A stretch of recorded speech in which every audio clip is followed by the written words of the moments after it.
अब हम प्रश्नावली 6.2 का दूसरा सवाल पढ़ रहे हैं। ठीक है, दूसरा सवाल है, यदि ए बी समांतर सी डी के और सी डी समांतर है ई एफ के। ठीक है, यानी ए बी है वो समांतर है सी डी के और सी डी समांतर है ई और एफ के। ठीक है, उसके बाद में देखें और दिया गया है कितना y अनुपात z है। y अनुपात कितना है z है, बराबर कितना है 3:7, यानी y का मान 3 है और z का मान कितना है 7 है। तो ज्ञात हमें क्या करना है, x का मान हमें क्या करना है, ज्ञात करना है। ठीक है, और हमें x का तो अनुपात दिया नहीं गया, किसका अनुपात दिया गया, एक तो y का अनुपात दिया है और एक किसका दिया हुआ है, z का अनुपात। ठीक है, एक बात देखें, जैसे x है, x कोण और y कोण एक दूसरे के क्या है, एकांतरण कोण है। क्या है, एकांतरण कोण। एकांतरण कोण होते हैं वो आपस में क्या होते हैं, समान होते हैं। क्या होते हैं, समान होते हैं। ठीक है, तो यहाँ पर लिखते हैं, पहले तो लिखते हैं कि ए बी समांतर सी डी के और सी डी समांतर है ई एफ के। तो यहाँ पर लिखें, दिया है क्या, ए बी समांतर है सी डी के और सी डी समांतर है किसके, ई एफ के। ठीक है, और हमें अनुपात दिया गया कि था y अनुपात z बराबर यानी 3:7 है। यानी y का मान लेते हैं, y का मान दिया गया है कितना, 3, यहाँ पर 3a मान लेते हैं। ठीक है, क्योंकि अनुपात को एक फिक्स में नहीं है, इसको हम एक किस से गुणा करेंगे ताकि अनुपात का फिक्स मान आ जाए। उसके बाद में हम करते हैं z को मान लेते हैं हम 7 है। कितना मान लेंगे, 7 है।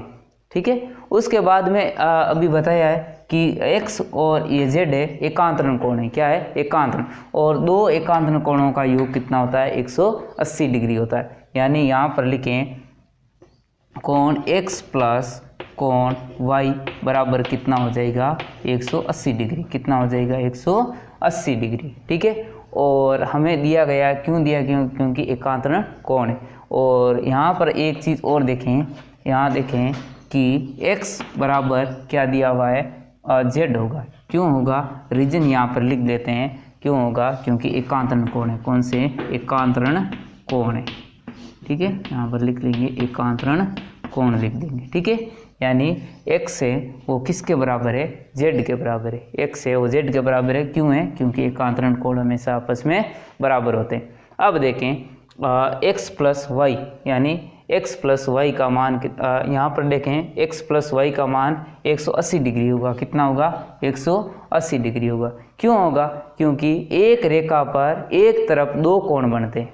एक रेखा पर एक तरफ जैसे ऐसे दो कोण बनते हैं। कितने कोण बनते हैं, दो कोण बनते हैं। ठीक है, यानी दोनों कोणों का योग आपस में जोड़ें तो कितना होता है, 180 डिग्री। कितना होता है, 180 डिग्री। यानी ये रीजन होना चाहिए दो कोण बनने वाले। वैसे तो हाँ सीधी रेखा होनी चाहिए। कैसे, यहाँ पर देखो एक समांतर रेखा होगी तब दो कोण आपस में क्या, एक तरफ बढ़ने वाले कोण होते 180 डिग्री के बराबर होगा। जैसे आपको मैंने बोल दिया कि एक तरफ बढ़ने वाले कोणों का योग कितना होता है, 180 डिग्री। आप बोल दिया कि सर ये बता दिया, ये कोण हो गया, एक ये कोण है, इनको जोड़ेंगे तो सर 180 डिग्री आ ही नहीं रहा। वैसे नहीं, इसमें क्या होना चाहिए, दो रेखाएं समांतर होनी चाहिए। क्या होनी चाहिए, समांतर होगी तब एक रेखा पर एक तरफ से बढ़ने वाले कोणों का योग 180 डिग्री होता है। तो यहाँ पर देखें x का मान कितना है, यानी x है, x की जगह हम z लिख सकते हैं ना।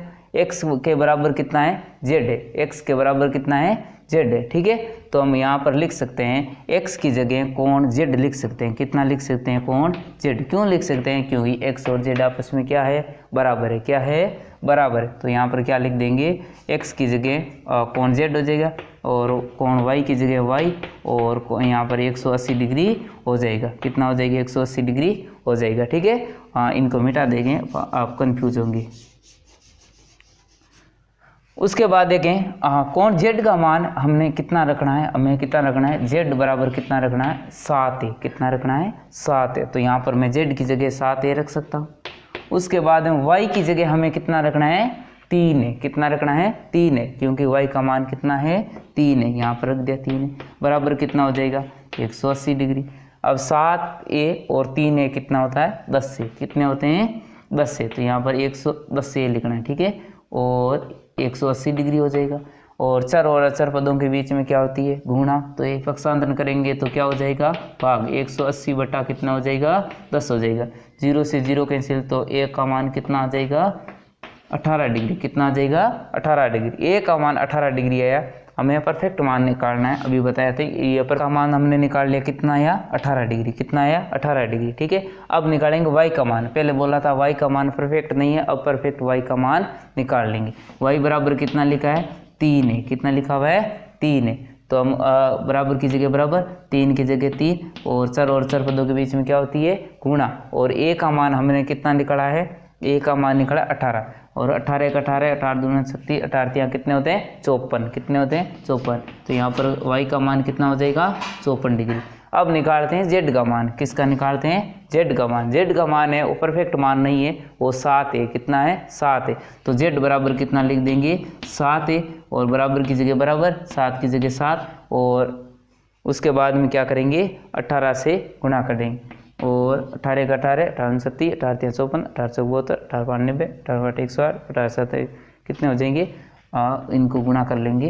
18 के बाड़े से करेंगे, 7 8 56, और 80 लागी 5, और 7 5 कितने होते हैं, 12 होते हैं। ठीक है, और आप 18 का पाड़ा 7 बार बोलेंगे तो 126 आएगा। ठीक है, ये हमारा क्या हो जाएगा, जेड का मान। कितना हो जाएगा, जेड का मान। ठीक है, उसके बाद में क्या करना है, एक्स का मान निकालना है हमें। तो यानी एक्स है वो जेड के बराबर है। कितना है, जेड के बराबर है। तो एक्स बराबर कितना है, जेड है। तो एक्स का मान कितना हो जाएगा, 126 डिग्री। कितना हो जाएगा, 126 डिग्री। और यहाँ पर जेड का मान भी कितना हो जाएगा, 126 डिग्री। ठीक है, और यहाँ दिख नहीं रहा तो यहाँ लिख देंगे एक्स का मान कितना हो जाएगा, 26 डिग्री। ठीक है, ये 26 डिग्री, ये हमारा क्या हो जाएगा, आंसर हो जाएगा।